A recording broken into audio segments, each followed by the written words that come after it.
పత్రికా విలేకరులందరికీ నా యొక్క ఉద్యమ నమస్కారాలు తెలియజేస్తూ పూజంతం రామరామేతి మధురం మధురాక్షరం ఆరుహ్య కవితాశాఖం వందే వాల్మీకి కోకిలం.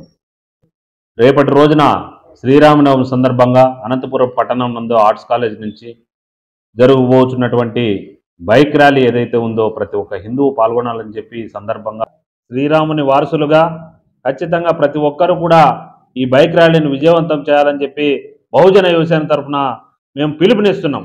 రామాయణాన్ని రచించినటువంటి వాల్మీకి వారసులం మనమందరం.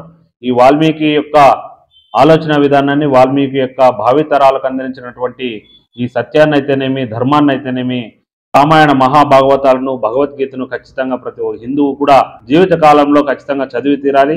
మరీ ముఖ్యంగా వాల్మీకులు జిల్లా నలుమూల నుంచి వచ్చి పాల్గొని ఖచ్చితంగా ఈ కార్యక్రమాన్ని విజయవంతం చేయాల్సిందిగా మరీ కోరుతున్నాను. జై శ్రీరామ్.